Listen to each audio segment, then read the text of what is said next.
SoCon John Hooper of Mid-Major Madness joins us, but now, like yours truly, he also has found an outlet at Medium, where he last week ranked the top running backs in the top receivers. Now, I will tell you this, tomorrow I am going to list, there was an article, I mean, you can read it online, I won't tell you where it is, but there was an article listing the top receivers in the SEC. Looks like Alabama will be good again this year, but there were a couple of guys who were listed that I said, well, now wait a minute here. This could be beneficial for Tennessee, or it could be not so beneficial when you see who was ranked in the top 10 of upcoming SEC wide receivers. Nevertheless, we're talking SoCon with SoCon John Hooper. Hey, before we get to your rankings and, talking about new players coming to ETSU basketball and transfers and all that, I believe that ETSU historically, they always like to give negative than other places, or is that more of an ETSU thing? I think you see it on a larger scale with mid-major schools. Okay. Just because they struggle to get the type of publicity that the big schools get. And I think that, I know Furman struggles with it here in Greenville. And I'm sure ETSU struggles with it because of Tennessee.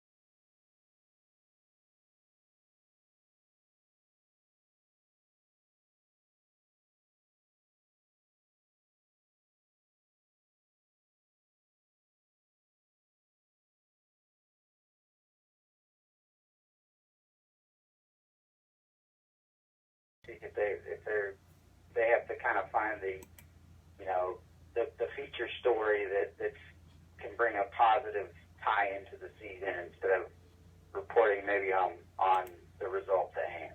Yeah, I will say I do notice that in East Tennessee, I mean, you've got, even after a couple of losing seasons with the Vols, a lot of Tennessee fans are saying, well, this will be the year they come back. They're not going to lose to Vanderbilt. They're not going to lose great history.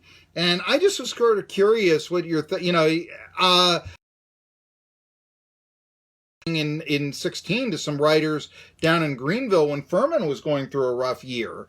And the feeling there at the Greenville News was maybe the best days of Furman football are over.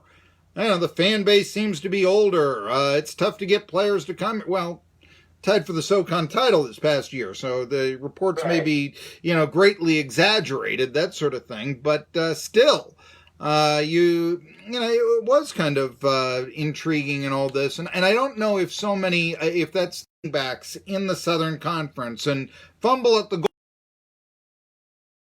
Holmes is the top returning running back in the Southern Conference out of ETSU. Why? If you look at ETSU's offense last year, they didn't really have that good receivers. They didn't have a great big play guy in their passing game. They didn't have to see how good of a running back he was and why, in the first place that a school like Georgia Southern was looking at him, and he was, a 3-star recruit coming out of high school. So you could see the talent was, how talented he really was. And I felt like at times last year, maybe to a fault, ETSU maybe relied on him too, his running back he is. And I think he could have an even. It's going to be different this year because so much graduated off of ETSU's offensive line. So, but the fact that he can be utilized as a receiver out of the backfield, I think makes him kind of a dual threat weapon. Devison, who is the leading returning rusher in the SoCon, Mercer's running back. Is that why you took Holmes over Devison? It's the old game of if you take Quay Holmes away from ETSU or you take Devison away for Mercer, which offense does it affect more? I think it affects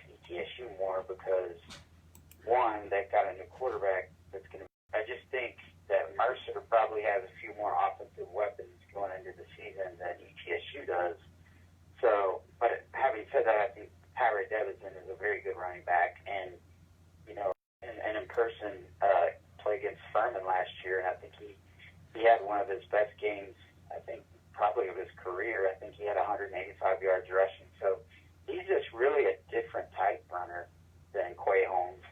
Quay's more of a shifty, elusive, speedy back, whereas Tyree Devison's more of a north to south runner, and he's very strong and can get yards after contact. This is why we have on SoCon John Hooper. He can make analysis like leading returning rusher and all this, but does this mean poor times ahead for the Terriers come next football season if they only have one of the top 10 running backs in the SoCon and you rank him number 9?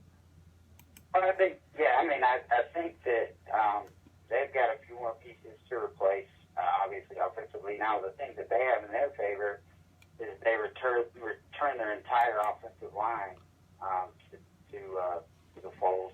And I think the only 2 starters they lost on offense were Andre Stoddard, the leading rusher, and Lennox McAfee, the halfback. So I think that Walker has a chance to turn. So Phil has some experience, and he's a guy sort of like Quay Holmes that brings more to the table than just running the football. He can catch it out of the backfield, asking Walker. So really, it's just more of the unknown with Walker because he's just going to be going into really his first year as the guy. There you go.